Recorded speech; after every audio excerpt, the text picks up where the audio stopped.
Começa agora o Ponto de Pauta, o programa da Sedufisme.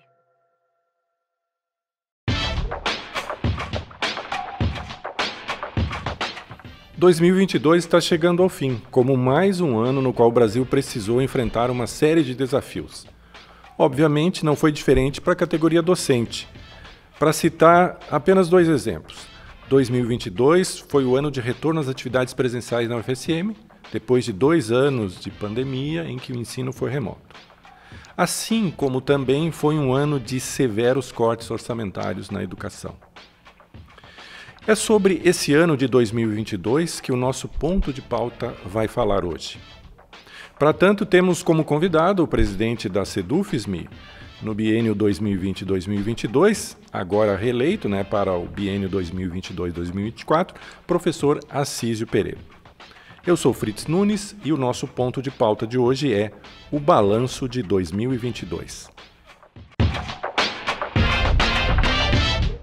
Professor Assísio, em primeiro lugar, muito obrigado pela sua disponibilidade em conversar conosco aqui no ponto de pauta. Uma primeira pergunta, professor Assísio, em termos gerais, qual a avaliação que se pode fazer desse ano de 2022 que se encerra com uma série de dificuldades, do ponto de vista mais geral, e, ao mesmo tempo, também é um ano que marca o encerramento dessa primeira gestão que o senhor presidiu. Como o senhor avalia esse período? Bom, olá, Fritz, Rafael, toda a nossa equipe Sedufisme. Primeiro, dizer que é uma satisfação estar aqui no balanço, após 2 anos e com a perspectiva dos próximos 2 anos que virão. Então, olhando para trás, olhando para o que passou e para os desafios que foram, a nossa diretoria assumiu em dezembro de 2020, nós estávamos totalmente dentro da pandemia no seu período mais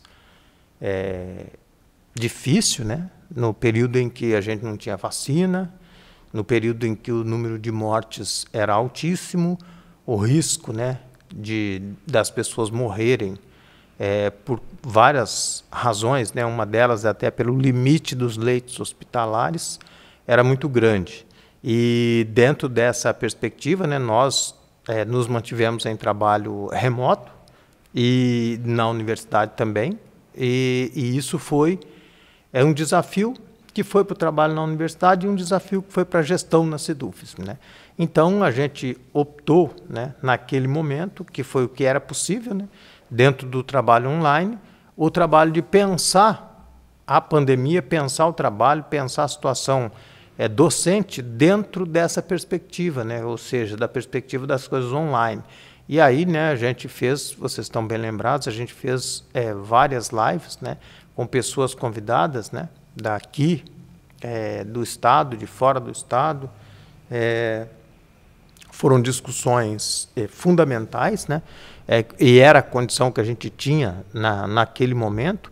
Era um desafio local, foi um desafio nacional também, para o nosso sindicato nacional, para o ANDES.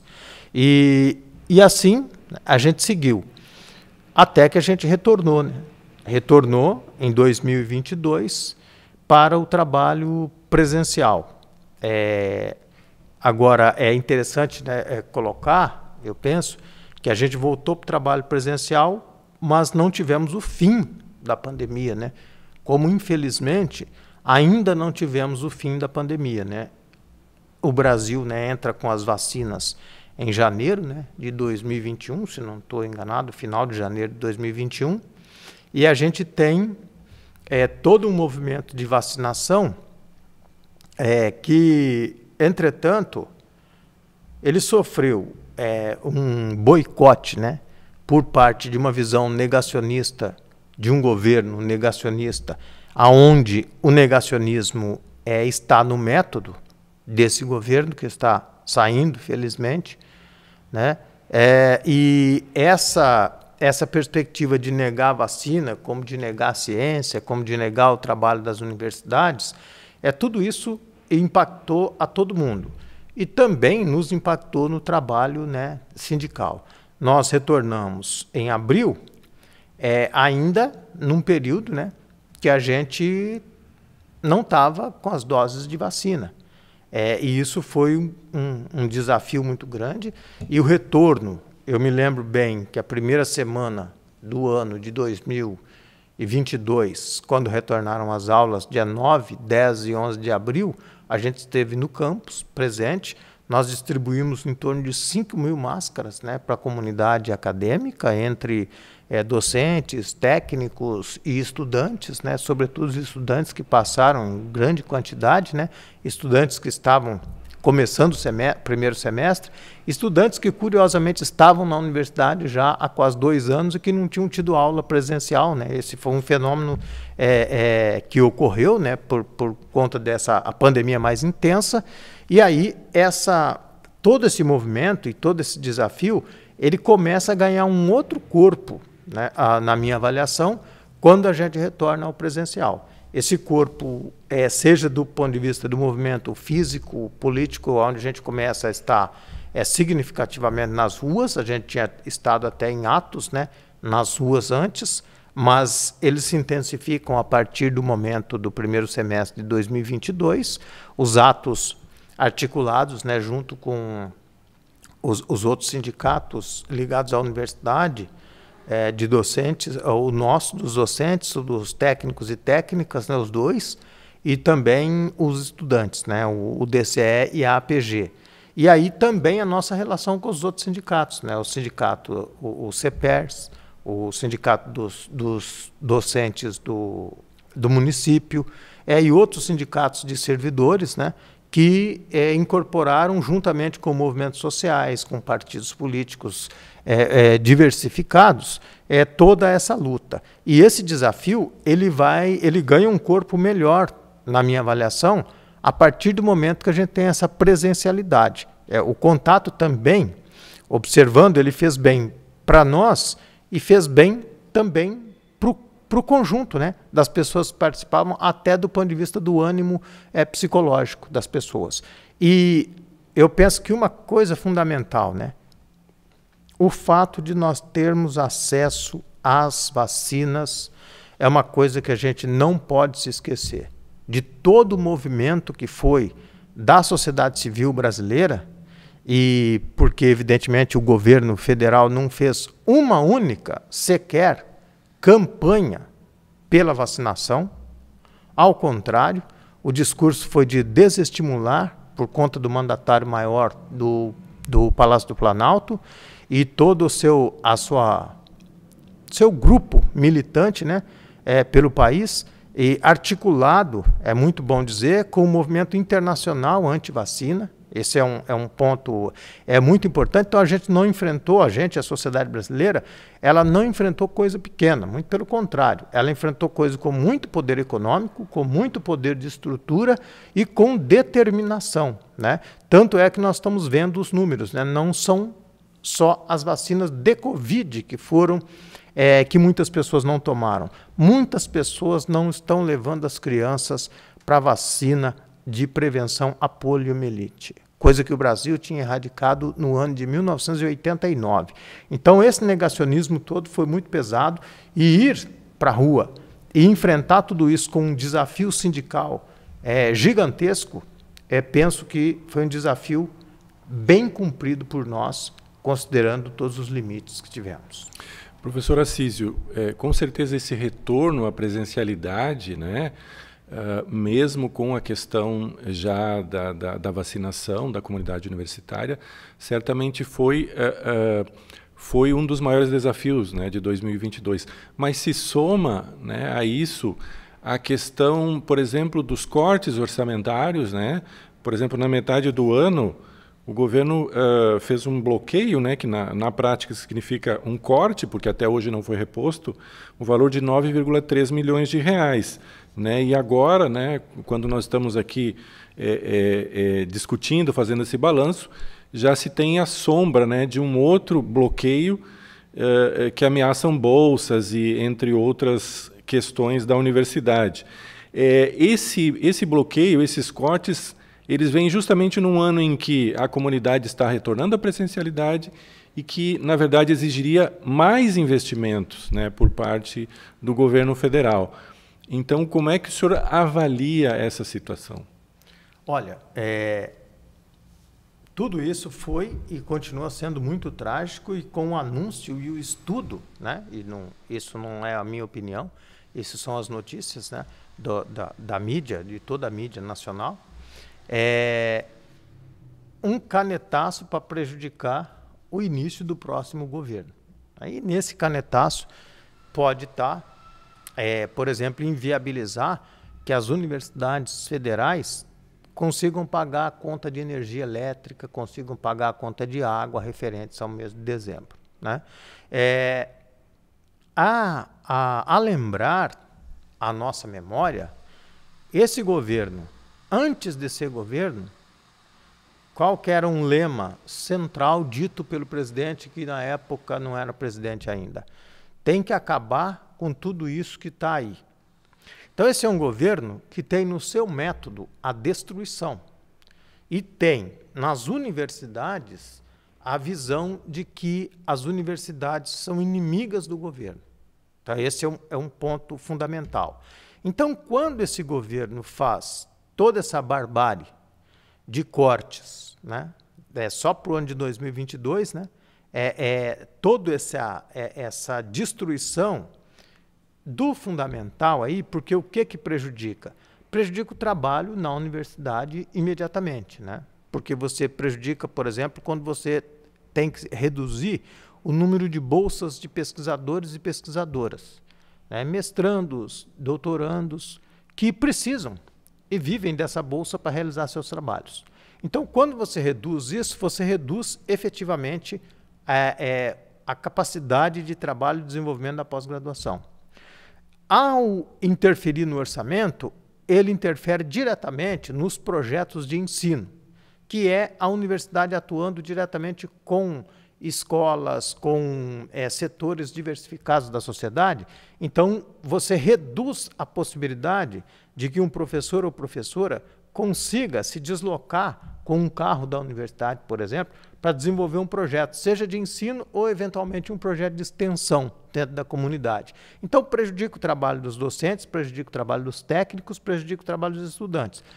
Mas, no fim, na ponta da coisa, ele prejudica a sociedade brasileira como um conjunto, porque a universidade, ela trabalha para a sociedade, né? Quer dizer, a universidade só existe porque existe uma sociedade. Essa sociedade é dona dessa universidade, de todas, né, as públicas. Então, ela é dona e ela sustenta essa comunidade acadêmica através dos seus impostos. Então, essa universidade trabalha para essa comunidade. Então, à medida que o governo mina, reduz e atrapalha os recursos dentro da instituição, ele prejudica diretamente a realidade, no nosso caso, né, não só a Santa Maria e região, que a gente atinge toda a quarta colônia aqui, mas também os nossos campi de fora, né?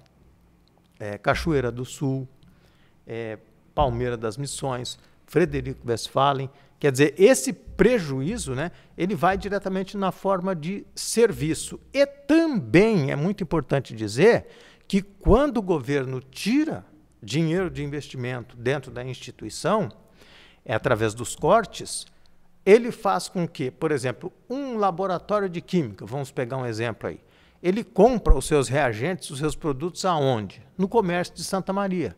À medida que se retira o recurso, ele passa a comprar menos, porque ele tem menos recursos para comprar, evidentemente. Quem que fica prejudicado? É o comércio de Santa Maria, à medida que ele deixa de vender, né? Quando você reduz o número de estudantes com bolsa, você reduz o número de pessoas que pagam aluguel em Santa Maria, o número de pessoas que com a bolsa se alimentam e saem, por exemplo, para um bar, ou compram as suas roupas, as suas coisas de necessidades fundamentais, em geral, onde? No comércio de Santa Maria. Então, o ataque à universidade, ver a universidade como inimiga, é um projeto ideológico, intencional e metodológico do governo. Mas, no fim da linha, o prejudicado é a sociedade brasileira. No nosso caso, a sociedade santamariense, região e a cidade dos Campi. Professor Assísio, uma das questões pautadas no ano de 2022 foi uma campanha, né, salarial, né, que foi inicialmente empunhada, né, planejada pelo Fórum das Entidades Servidores, que é o FONASEV, mas que o ANDES, através das suas seções sindicais, também replicou essa campanha salarial. E a SEDUFSM aqui também, digamos assim, pôs na rua, né, essa campanha em defesa da qualificação dos salários, né, dos docentes e das docentes. A gente sabe que ao longo de 4 anos, né, o governo Bolsonaro em nenhum momento sentou com as representações sindicais para negociar qualquer coisa, muito menos a questão salarial, né?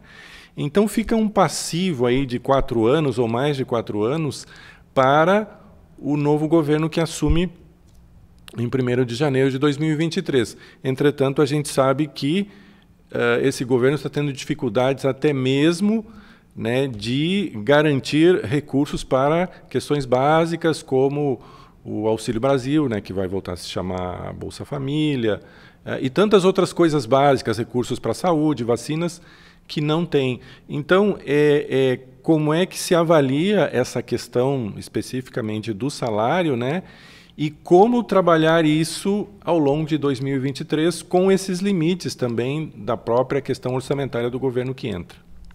Bom, esse é um desafio gigantesco, né? Porque vamos lembrar, a última correção salarial recebida pelos servidores federais foi janeiro de 2017 e foi de 4,5%, que foi o final da última negociação de 2015 e 2016, feitos ainda com a presidenta Dilma Rousseff. Aí ele foi implantado a última parcela, foi colocada nos salários em janeiro de 2017. Então, nós temos 17, 18, 19, 20, 21 e 22. Nós temos 6 anos sem correção salarial. Nós estamos falando não estamos falando de aumento, né? Nós estamos falando, por exemplo, da inflação que houve nesse período, né? Não houve. Nós tivemos um cálculo de 3 anos por parte do Diese, né, ao qual você se referiu, de 3 anos do governo Bolsonaro, 19, 20 e 21. Aí onde a gente chega a 19,98%, né, 20%, vamos dizer assim, de correção só em 3 anos. Aí o 22 está fora e os outros 2 anos anteriores. Então a gente tem um passivo aí de correção, de inflação pelo menos, gigantesco, né? Vai chegar aí nos 40%, 50%, agora não lembro o número preciso, né? Aí, diante de todo esse fato, claro, tudo isso está dentro do pacote, da questão que falei anteriormente, do intencional de atacar essencialmente o serviço público. Aí não só nós docentes, mas o serviço público em geral. Dentro disso tem reforma da Previdência, dentro disso tem reforma do trabalho. Tem uma série de tragédias que a gente não pode, ao meu ver, deixar de pontuar que faz parte de um movimento que vem desde o golpe de 2016 para tirar a presidenta Dilma. Que o golpe de 2016 tem uma origem a ser pensada, ao meu ver, que são os movimentos de 2013. Os movimentos começam com uma forte presença de vários coletivos à esquerda, mas depois eles são dominados pela direita fascistoide, né?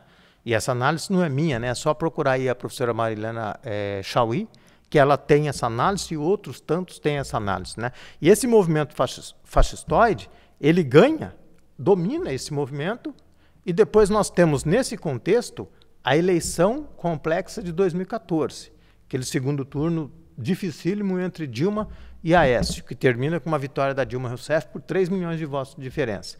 E depois, 2015, a tragédia da eleição do Eduardo Cunha para a presidência da Câmara dos Deputados. E dali, né, e por conta de, enfim, tudo que houve, né, que o PT não quis salvar o Cunha da Comissão de Ética, né? Então o Cunha coloca o processo de impeachment que o judiciário hoje nos diz o quê? Que a Dilma não teve crime nenhum, né? Então, uma presidenta da República que sofreu um impeachment sem ter nenhum crime de responsabilidade. Bom, pronto. Aí o Temer assume o governo e começam reformas ultra-radicais que têm como foco central pegar os servidores públicos, né? Não só nós, federais, né? Como pegou também estaduais, como pegou também municipais, as reformas que vieram. Reformas muito duras, como, por exemplo, a reforma da Previdência, que já foi no governo Bolsonaro, em 2019. Aí, dentro desse conjunto de perdas todos, agora nós chegamos ao final dessa tragédia que se encerra com o pior governo da história da República, e eu me baseio, como todo mundo conhece, em vários analistas que tem, né, provavelmente o pior governo do Império e o pior governo da colônia, né? O pior governo da história do Brasil. Um governo com o intuito de destruir e de absolutamente nada a construir. Esse é o método, é a loucura com o método. E agora nós vamos iniciar um novo governo a partir de 1º de janeiro, com muitas dificuldades, como bem lembradas aqui por você, né? Muitas dificuldades, problemas orçamentários, tentando votar essa semana para garantir políticas fundamentais, especialmente para os mais necessitados, os mais pobres, né? Que não têm efetivamente renda. E aí, dentro dessa perspectiva, o que é o essencial que a gente pensa, né? Nós pensamos em uma seção sindical local, mas a gente é uma seção de um sindicato nacional, né? Então a gente dialoga a partir do nosso sindicato nacional. E essencialmente o nosso sindicato participou, levou proposta, né, para dentro da transição, né? E é bom ressaltar que a questão da negociação financeira está lá, né? E como que vai ser? Vai ser fácil? Não, vai ser difícil. Agora, qual é uma grande expectativa para nós?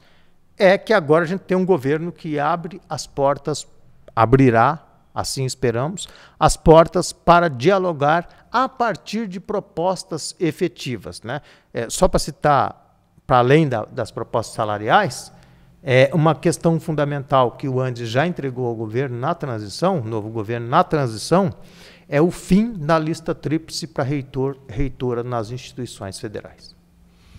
Sim, professor Assísio, na verdade foi entregue um documento lá com pelo menos 11 pontos que fala na questão da recomposição do orçamento, né, na revogação da lei do teto de gastos, da revogação também do projeto da reforma administrativa, mas um outro que são pontos importantes porque falam da questão de recursos. Por exemplo, a lei do teto de gastos, ela praticamente inviabiliza negociações salariais, enfim, mas tem uma questão bem específica no caso dos docentes, que é a questão da carreira, né, da carreira docente, né, que é uma discussão que já vem de alguns anos, né, sobre modificações na carreira, né?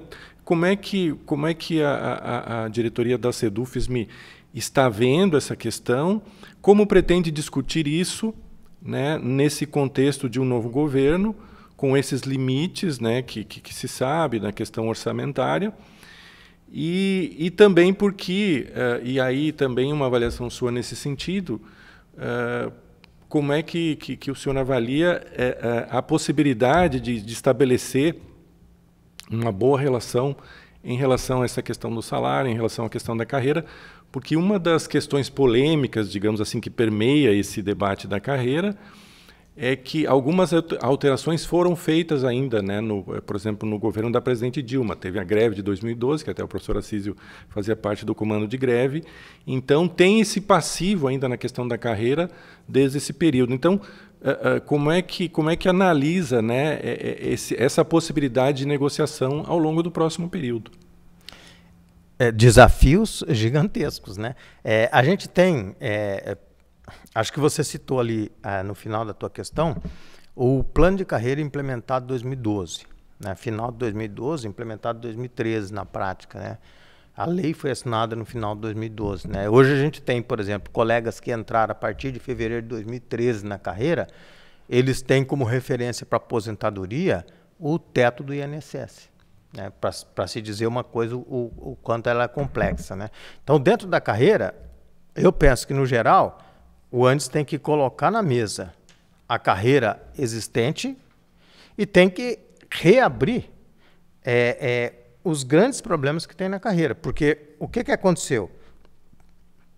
Nós chegávamos a uma posição que tínhamos que ir a titular e não tinha vaga para ser titular. Então, qual foi a proposta ali no final de 2012? Cria-se o professor associado. Então, o professor que cumpriu 8 anos, pelo menos, como adjunto, ele ganha o direito de passar a ser professor associado, desde que ele cumpra lá os requisitos necessários, né? De produção, de aula, enfim, essas coisas. E aí, isso dá um salto, sobretudo, um salto financeiro na carreira do docente. E ele pode chegar a titular 8 anos depois de virar associado.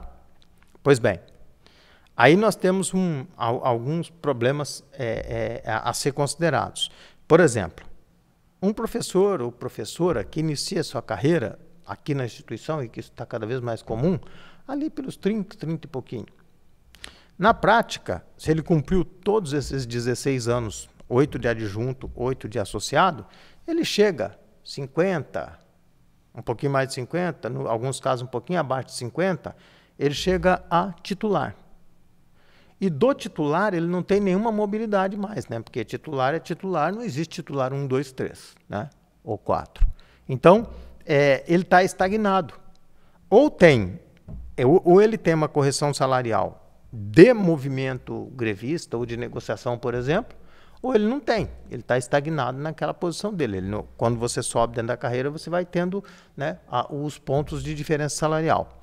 Então, esse é um ponto. E outro ponto, né? Tem discussões difíceis, que aí acho que tem que ser um debate dos especialistas de carreira, especificamente, né? E o Andes tem, né, vários, nós também temos aqui na nossa seção sindical, né, pessoas que acompanham e estudam especificamente a carreira docente, e aí, por exemplo, eu penso que tem que discutir muito o significado da dedicação exclusiva no que se refere ao que ela remunera de fato na carreira docente e o que é base. E uma outra reivindicação histórica do Andes, né, que nós sabemos, é a reivindicação de que tudo que seja salário na folha. E não seja o que a gente chama popularmente de penduricalhos, né? Que sejam salários efetivamente colocados na folha. Quer dizer, como é que é trazer isso tudo? Gratificação, trazer todas essas coisas para o elemento salário. Acho que esse é que aí pega todo mundo. Pega os jovens que estão entrando, pega os que estão no final da carreira, né? Pega enfim, todo mundo. Eu penso, para motivar a perspectiva do docente dentro da carreira do ensino superior. E a revogação das reformas, nesse caso, particularmente a reforma da Previdência, ela é essencial. E eu penso que nós teríamos que rediscutir todo o processo de aposentadoria do servidor federal, no nosso caso particularmente, da categoria docente, né? Esse é um ponto fundamental. E uma coisa muito importante, o STF foi generoso com o governo atual, porque os especialistas que já li, a reforma da Previdência de 2019, ela foi inconstitucional. Um exemplo, ela tira salário, efetivamente, quando ela aumenta a porcentagem de contribuição. Então, nós contribuíamos no máximo, com exceção de quem entra em 2013, nós contribuíamos no máximo com 11% do nosso salário. Aí se escalonou isso para 14%, 16%, até 22%, de acordo com a faixa salarial do docente, ou do servidor em geral, né? E isso é retirar salário. Isso é uma regra inconstitucional. Isso estou dizendo aqui, não sou da área, estou dizendo o que os especialistas dizem. Isso é uma ação inconstitucional. Então, essa reforma, ela tem um princípio jurídico, vários, né, princípios jurídicos que não estão respeitados. Então, esse é um ponto para colocar na revogação. E tem revogações fundamentais. Aí, uma coisa que a gente não falou, que não mexe diretamente com o salário, mas mexe muito conosco, que tem que revogar a reforma do ensino médio, implementada agora, né? E retornar ao princípio da base curricular da BNCC, da Resolução 02 de 2015, porque era a que vinha sendo discutida. Simplesmente ela foi ignorada e colocou-se um currículo que destrói os filhos e filhas da classe trabalhadora na escola básica pública e, por consequência, nós que na universidade trabalhamos a formação de professores e professoras que atuarão nas escolas. Professor Assísio, sobre a carreira ou sobre esses outros pontos que tocaste, a ideia é fazer algum seminário, algum evento ao longo do próximo ano, enfim? Sim, exatamente. Nós devemos ter alguns seminários para discutir efetivamente com a categoria docente, né? Para discutir a luta nossa, elementos que orientarão a nossa luta nesse embate, né? E nesse processo de negociação com o governo que entra, no sentido de derrubar ou mudar essas reformas, como a da BNCC, por exemplo, como a reforma da Previdência, assim como a reforma, a emenda constitucional 95. Né? Na prática, a emenda constitucional 95 foi quebrada pelo Bolsonaro desde 2019, durante os 4 anos. Na pandemia, muito justificada, né? Porque como é que ia deixar as pessoas passando fome? Não, né? Tanto é que a oposição votou, né? nessa aprovação, né, do orçamento de guerra, que se chamou popularmente na imprensa. Né? Isso precisa ser feito. E a emenda constitucional 95, até os liberais estão defendendo que ela seja derrubada. Né? Porque esse ajuste fiscal não pode matar a população de fome, uma parcela da população de fome, e inviabilizar efetivamente as políticas públicas. Porque é importante ressaltar, quando as pessoas... os mercados estão nervosos, né? São os rentistas, né?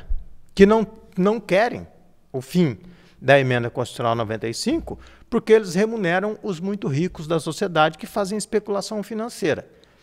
Ou seja, menos de 1% da população brasileira, né, faz especulação financeira. Então, quem faz especulação financeira são os grandes ricos. Né? A gente não está falando do cara de classe média que se esforça e aplica 100 mil reais, né, na Bolsa de Valores. Não é disso que nós estamos a falar. Né? Estamos a falar dos milionários. Né? Estamos a falar das grandes mídias, que não é à toa, defendem constantemente, né, e só entrevistam os economistas que defendem a emenda constitucional 95, e o teto de gasto é um problema, porque o ministro vai ser possivelmente tal ministro. E aí, bom, em primeiro lugar, a emenda constitucional 95, ela prejudicou as políticas públicas, mas ela não reduziu o gasto do Estado brasileiro.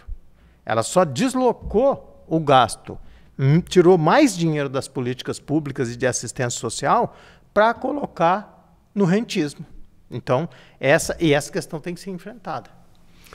Professor Assísio, já partindo para o encaminhamento, né, final da nossa entrevista, mas ainda com alguns pontos importantes a serem tocados, né, a serem questionados.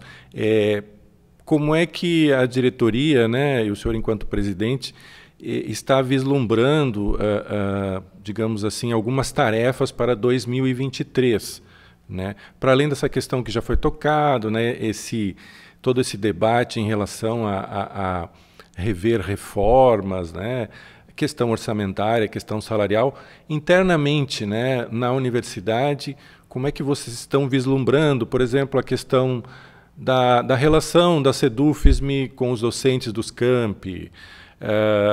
Já ao longo do ano passado houve conversas, houve diálogo com a reitoria para a questão de uma sede no campus, né? Como e outros aspectos assim que o senhor gostaria de tocar, né, já vislumbrando 2023?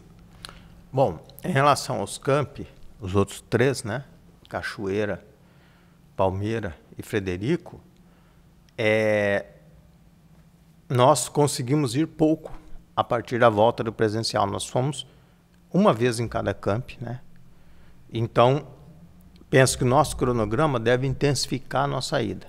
Né? Não sei, não posso quantificar no momento quantas vezes, mas certamente vai estar no planejamento de janeiro, né? As nossas idas nos camp. Não só para discutir também para discutir, né, a questão da condição de trabalho, as coisas que a gente faz aqui. Mas também, uma coisa que a gente pensa é levar, por exemplo, através de professores e professoras que atuam no campo das artes, espetáculos, por exemplo, para apresentarmos nos outros campi da UFSM, nos outros 3 campi. Desenvolvermos atividade de presença artístico-cultural e, ao mesmo tempo, de debate político, sindical, da universidade, na presença, no acolhimento, e de dizer que a Sedufism, ela também representa a Universidade Multicamp. Ela não é uma seção sindical só da sede de Santa Maria, né? Ela é uma seção sindical de todos os campi, né? Então, nesse sentido, essa atuação terá que ser fundamental. Eu defendo que a gente deveria ter um espaço, uma sala em todos os campi da universidade, aonde o docente, a docente se sentisse acolhida efetivamente, né? E a expectativa de estarmos com a sede no campus de Santa Maria, né? Que é um trabalho que a gente já começou, né? Participando da audiência pública, e agora continuarmos esse desafio que para estar efetivamente. Hoje eu conversava pela manhã com um professor, né, que é professor na instituição há muito tempo e que nunca se sindicalizou. E que uma das coisas que ele me falou, e é uma pessoa progressista, enfim, tem uma visão da política, tem uma visão da sociedade, compromisso com a universidade, e uma das coisas que ele me falava é que ele nunca se identificou com o sindicato que ele via. Quer dizer, como é que nós vamos nos desafiar com esses colegas que já estão há mais tempo na universidade, ou eventualmente os colegas e as colegas que estão chegando, estão iniciando suas carreiras aqui na universidade? O desafio de estarmos, a rigor, no dia a dia com essas pessoas, conversando. E aí o presencial, ele contribui fundamentalmente, né? Tanto é que a gente conseguiu ir muito mais, né, aqui em Santa Maria, e acho que esse planejamento de estarmos nos outros, né, campi, e também levando e também não só, né, a gente vai enquanto Sedufism, também qual que é a visão que pode vir desses professores e professoras que nós não estamos na realidade desses campi, né? Então, isso é fundamental. E respeitar, né, ouvir, respeitar e saber como a gente pode melhorar a nossa gestão, dialogando efetivamente com todos os colegas e as colegas, inclusive dos outros campi. Professor, a questão da sede no campus, que na verdade é uma pauta que vem já de muitos anos, né? Então, é possível que ela realmente se encaminhe agora, no próximo período? A gente acredita que sim. Uma vez que está aprovado já na primeira audiência pública, até ontem, na reunião que tivemos com a reitora, que não foi sobre esse tema, né? Mas a gente falou e ela falou, precisamos juntar o setor jurídico da universidade, o setor administrativo, e ver os próximos passos, porque vocês já manifestaram interesse. Então a ideia é que 2022... a gente saia do plano da discussão e do debate sobre o desejo da sede no campus, né? Mas que a gente efetivamente comece a construir fisicamente a sede no campus. Como a gente pensa com um espaço... Um colega falou assim, acho que tem que ser a casa do professor da professora, né? Porque em termos de Santa Maria, tudo está no campus hoje, né? Então, e o deslocamento, a gente sabe que é um grande problema, né? Até o centro, para participar de atividades, enfim, por várias razões. E a ideia de estar lá como espaço de acolher e como espaço de realmente receber os colegas, inclusive com um espaço que a gente pensa ter, por exemplo, que é um espaço para ter um café, um espaço social, né? Porque muita gente fala que a dificuldade que eu tenho com o sindicato ou é uma assembleia, ou é uma proposta de greve, ou é... Quer dizer, como falar com a categoria para além disso? Claro que tem momentos que, eventualmente, se for greve, tem que ser greve, né? Momentos de assembleias, eles vão ter que acontecer, faz parte, né, da luta sindical. Mas, para além disso, é o desafio que a gente pensa, E, por exemplo, aquilo que eu falei das questões de arte e cultura, né? Movimentos artísticos culturais nos outros campi, também a gente pensa para Santa Maria. Porque a gente tem muita gente competente, esses nossos colegas, né, nas várias áreas das artes, e que tem coisas a apresentar, né? Então, a Sedufism tem que abrir as portas, contribuir e receber os colegas para apresentar os seus trabalhos, né? Muitos trabalhos de conclusão de curso, né? Nas várias áreas das artes aí, que tem mostras extraordinárias e muitas vezes não tem nem público para ver, né? Infelizmente. Professor Assísio, eu gostaria de agradecer pela sua atenção e disponibilidade em conversar conosco, já deixando aí votos de um feliz 2023. Muito obrigado. Eu agradeço a possibilidade de a gente estar aqui conversando e dizer que, né, que deixo um abraço para todas, né? Para todos e para todos, com um desejo aí de festas boas e sensação de paz, né? E, sobretudo, a perspectiva de esperanças para 2023, né? Esperanças no sentido que o Paulo Freire falava, né? Não é esperança aquela que você senta na beira da estrada e fica esperando as coisas acontecer, né? Mas é esperança no sentido de que nós estamos dentro do movimento da história e nós estamos construindo coisas e nós temos que ter esperança que as coisas que nós estamos fazendo, elas vão efetivamente acontecer. Então, muita paz, né?